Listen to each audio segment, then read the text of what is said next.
എൻ്റെ പെങ്ങളെ കാണാൻ എത്ര പേരാ വന്നിരിക്കുന്നത്. ഒരു പക്ഷേ ഞങ്ങൾ ഈ വഴിത്തെരുവിലൊക്കെ ആണെങ്കിൽ ആരും തിരിഞ്ഞു പോലും നോക്കത്തില്ലായിരുന്നു. അമ്മയെ കണ്ടിട്ട് വെച്ചപ്പോൾ 10-20 വർഷങ്ങളായി. ഇപ്പം നമുക്ക് അമ്മയില്ല എന്നുള്ളൊരു ഇതുമില്ല. ഞങ്ങളുടെ അമ്മയുടെ സ്ഥാനത്താണ് പപ്പയും അമ്മയും ഇവിടെ ഉള്ളത്. അവരെ പറ്റി ഇപ്പോൾ ഒരു ഓർക്കാനും കൂടെ വയ്യ. ഞങ്ങൾക്ക് അത് ആവശ്യമില്ല. സിസ്റ്ററിൻ്റെ കല്യാണം കഴിഞ്ഞിരിക്കുകയാണ്. അപ്പോൾ എന്താ ഈ നിമിഷം തോന്നുന്നത് രണ്ടുപേർക്കും? അത് ഭയങ്കര സന്തോഷമുണ്ട്, അതുപോലെ തന്നെ വിഷമമുണ്ട്. ഞങ്ങളായിട്ട് പോകാമെന്നല്ലോ എന്നല്ലേ. അതെ, അപ്പോഴത്തേന്ന് വെച്ചാൽ ഇത്തിരി ദൂരമായി പോയി. അതൊരു ഇത് കുഴപ്പമില്ല. ഞങ്ങൾ നല്ലൊരു അവിടെ കൂടെ തന്നെയാണ് പോകുന്നത്. നല്ലൊരു ചെറുക്കൻ്റെ വീടാണ് കിട്ടുക. ആർക്കിങ്ങനെ കിട്ടിയിട്ടില്ല ഇതുവരെ ഇവിടെ. അപ്പോൾ ഒത്തിരി സന്തോഷമുണ്ട്. ആ, ഇപ്പോൾ ഒരു കരുതലുണ്ടല്ലോ, അതൊരു ഇവിടെ വന്നില്ലായിരുന്നു ഞങ്ങൾക്ക് ഇതൊന്നും ആവത്തില്ലായിരുന്നു. എവിടെയെങ്കിലും കിടന്ന് ഞങ്ങൾ നശിച്ച് പോയേനെ. ഇങ്ങനൊരു സാറുള്ളത് കൊണ്ടാണ് ഞങ്ങൾ 3 പേരും ഇപ്പോൾ ജീവനോടുള്ളത് തന്നെ. ഞാൻ വണ്ടി ഓടിക്കുകയാണ്, പത്തനാപുരത്താണ്. അത് പഠിക്കുകയാണ്, നഴ്സിംഗ് പഠിച്ചുകൊണ്ട് ജോലി കഴിഞ്ഞ് ഇനി വർക്കിങ്ങിലോട്ടുള്ള പരിപാടിയിലേക്കാണ്. ഓക്കെ. അപ്പോൾ ചെറിയ പ്രായത്തിൽ തന്നെ അമ്മ ഇവിടെ കൊണ്ടാക്കിയിട്ട് പോയതാണ്. അപ്പോൾ ഈ ഒരു നിമിഷം അനിയത്തിയുടെ വലിയ സ്പെഷ്യലായിട്ടുള്ളൊരു നിമിഷത്തിൽ അമ്മയില്ല എന്നുള്ളത് നമുക്ക് അതിൻ്റെ ഒരു സങ്കടം നമുക്കതിപ്പോൾ തോന്നുന്നില്ല. കാരണം വെച്ചാൽ നമ്മൾ അമ്മയെ കണ്ടിട്ട് വെച്ചപ്പോൾ 10-20 വർഷങ്ങളായി. ഇപ്പം നമുക്ക് അമ്മയില്ല എന്നുള്ളൊരു ഇതുമില്ല. ഞങ്ങളുടെ അമ്മയുടെ സ്ഥാനത്താണ് പപ്പയും അമ്മയും ഇവിടെ ഉള്ളത്, ജോസ് മിനിയമ്മയും. ഞങ്ങൾക്കത് തന്നെയാണ് ഇത്. അവരെ പറ്റി ഇപ്പോൾ ഒരു ഓർക്കാനും കൂടെ വയ്യ. ഞങ്ങൾക്ക് അത് ആവശ്യമില്ല. ഇല്ലെങ്കിൽ ഞങ്ങളൊന്നും ഇത്രയൊന്നും ആവത്തില്ലായിരുന്നു.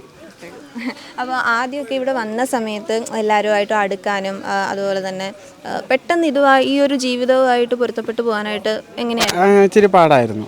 ആദ്യമൊക്കെ ഭയങ്കര പാടായിരുന്നു. പഠിക്കാനും ബുദ്ധിമുട്ടായിരുന്നു. എനിക്ക് ഭയങ്കര ബുദ്ധിമുട്ടായിരുന്നു.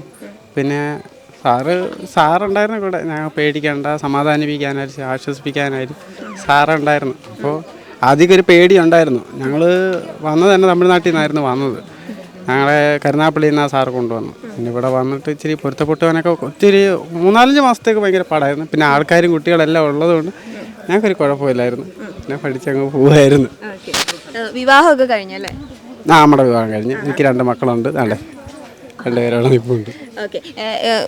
വൈഫ് എവിടെ നിന്നാണ്? നമ്മുടെ ഇവിടുത്തെ തന്നെ അന്തേവാസിയായിരുന്നോ അതോ? അല്ല, ഇത് വേറെ ജോലി അങ്ങനെ. ലവ് മാരേജ് ആയിരുന്നു? ലവ് മാരേജാ, അതെ. ഓക്കെ. അപ്പം മോളുടെ ഇനിയുള്ള ഫ്യൂച്ചർ പ്ലാൻസ് ഒക്കെ എന്താണ്? ഈ ജോലി ചെയ്യണം. പിന്നെ ഞങ്ങൾ തേർഡ് എക്സാം ഉണ്ട്. എക്സാം കഴിഞ്ഞിട്ട്. ചേച്ചിയെ പറ്റി എന്താ പറയാനുള്ളത്? ചേച്ചി നല്ലതായിരുന്നു. എന്ത് പ്രശ്നം വന്നാലും ചേച്ചി കൂടെ ഉണ്ടായിരുന്നു. അപ്പോൾ ഇപ്പം ചേച്ചി വേറൊരു വീട്ടിലേക്ക് പോവുകയാണ്. അപ്പം പെട്ടെന്ന് ഇനി ഇപ്പോൾ ഒന്നും ചേച്ചീനെ എന്തെങ്കിലും ഒരു പ്രശ്നം ഉണ്ടെങ്കിൽ അല്ലെങ്കിൽ എന്തെങ്കിലും ഒരു സന്തോഷം ഉണ്ടെങ്കിൽ ആദ്യം പോയി ചേച്ചിയോടെ ആയിരിക്കുമല്ലോ പറയുക. അപ്പോൾ അതിനി ഉണ്ടാവില്ല. അപ്പോൾ എങ്ങനെയാണ് നോക്കാറുള്ളത്? പപ്പയും മമ്മിയൊക്കെ അത്രേ ഉള്ളൂ. അറിയോ? ഓക്കെ. ചേട്ടനെ പറ്റി എന്താ പറയാനുള്ള? ചേച്ചിയുടെ ഹസ്ബൻഡിനെ പറ്റി നല്ല അത് പറയാൻ കിട്ടുന്നില്ല. ഓക്കെ. വളരെയധികം സന്തോഷത്തിലാണ് ഈ ഒരു നിമിഷം അല്ലേ? അപ്പോൾ ഇവിടെ ഉള്ള ആളുകളെയൊക്കെ പറ്റിയിട്ട് ഇവിടെ ഒരുപാട് അച്ഛനും അമ്മയും അതുപോലെ തന്നെ സഹോദരങ്ങളും അങ്ങനെ ഒരുപാട് പേരുണ്ട് അല്ലേ നിങ്ങൾക്ക് 2 പേർക്കായിട്ട്? എല്ലാവരും നല്ല സപ്പോർട്ടാണ്. എല്ലാവരും ഭയങ്കര കാര്യമാണ്. ഞങ്ങൾ എല്ലാവരും സ്വന്തം മക്കളെ പോലാണ്. ഇപ്പം തന്നെ കണ്ടില്ലേ, ഞങ്ങൾക്ക് അറിയാവുന്ന ആൾക്കാർ വരെ ഞങ്ങളെ കാണാൻ വന്നത്. വലിയ ആൾക്കാരൊക്കെ ഞങ്ങളെ കാണാൻ വന്നത്. ഞാൻ തന്നെ ഇവിടെ മാറി പറയും, എൻ്റെ പെങ്ങളെ കാണാൻ എത്ര പേരാ വന്നിരിക്കുന്നത്.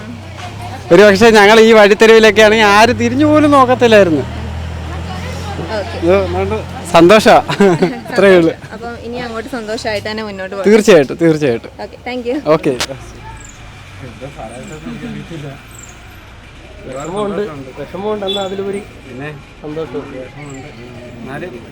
സന്തോഷമുണ്ട്. നല്ലൊരു കയ്യിലാണ് കൈപിടിച്ച് ഏൽപ്പിക്കുന്നത്. ഏറ്റവും കൂടുതൽ നന്ദി പറയാനുള്ള ഞങ്ങളുടെ പപ്പയോടാണ്. സാറില്ലായിരുന്നെങ്കിൽ ഞങ്ങൾ എവിടെയെങ്കിലും ഒക്കെ വഴിയിലൊക്കെ കിടന്ന് നശിച്ചു പോയേനെ. കൊച്ചു പ്രായത്തിൽ ഞങ്ങൾ ഇവിടെ കൊണ്ട് വളർത്തി പഠിപ്പിച്ചു. ഞങ്ങൾ 3 പേരെ ദൈവതുല്യനാണ്.